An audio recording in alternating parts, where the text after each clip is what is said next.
एक बुद्धिमान व्यक्ति को काल से बहुत डर लगता था और वह सोचता था कि मेरी किसी भी क्षण मृत्यु हो सकती है। वह इसी बात से हमेशा परेशान रहता था और सोचता कि वह क्या करे। एक दिन उसे एक युक्ति सूझी।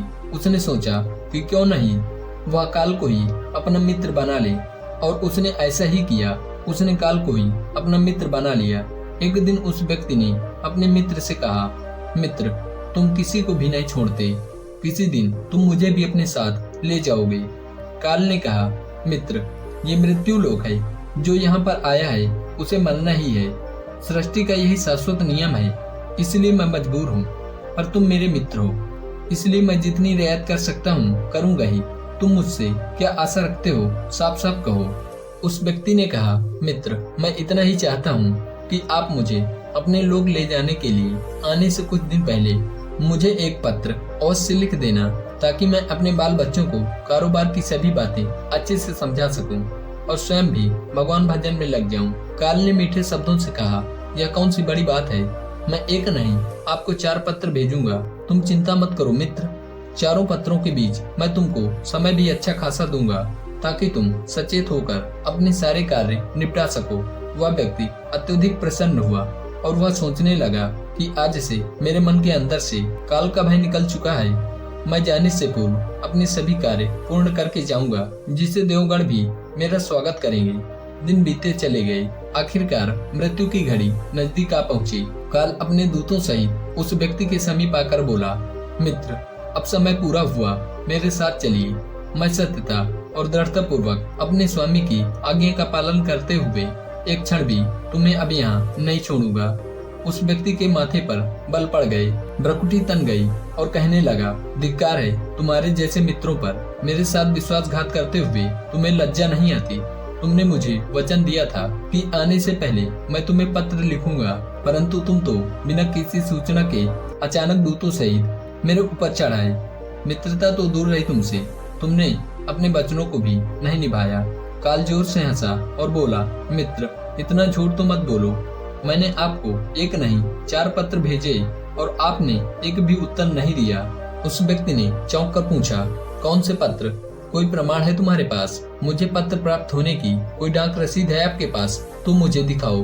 तभी काल ने कहा कि हे मित्र, घबराओ नहीं, मेरे 4 पत्र इस समय आपके पास मौजूद हैं। मेरा पहला पत्र आपके सिर पर चढ़कर बोला, आपके काले सुंदर बाल उन्हें सफेद कर दिया, और यह भी कहा कि सावधान हो जाओ, जो करना है कर डालो।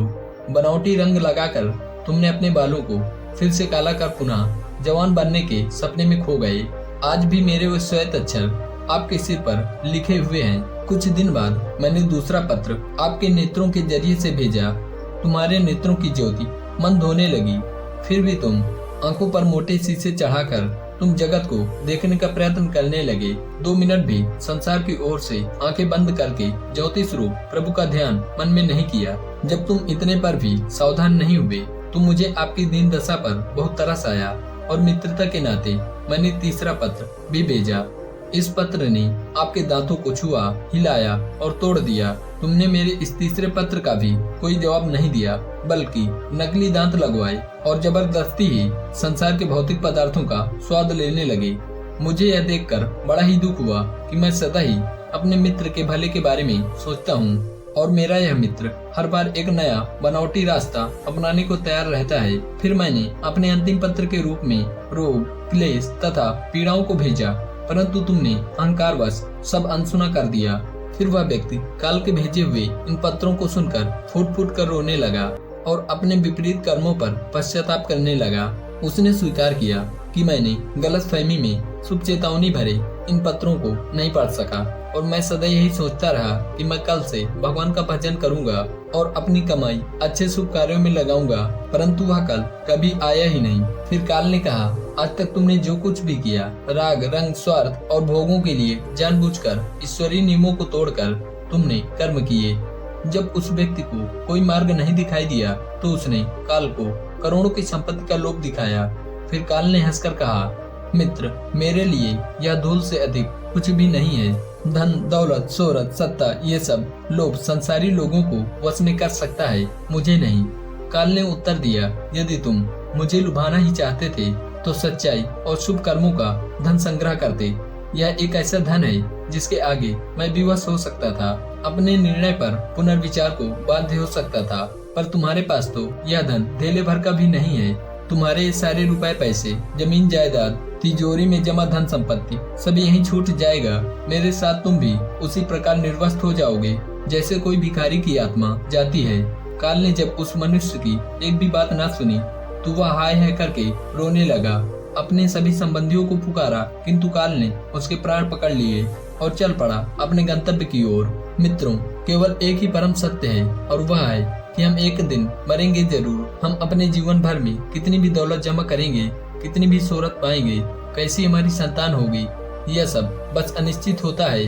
यह सब समय के गर्भ में छुपा होता है, परंतु हम मरेंगे एक दिन। बस यही एक ही बात जन्म लेने के साथ ही तय हो जाती है। समय के साथ ही हमें उम्र की निशानियों को देखकर ज्यादा से ज्यादा परमेश्वर की याद हर पल करते रहना चाहिए।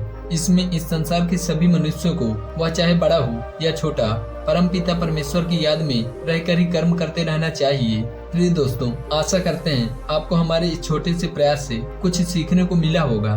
धन्यवाद।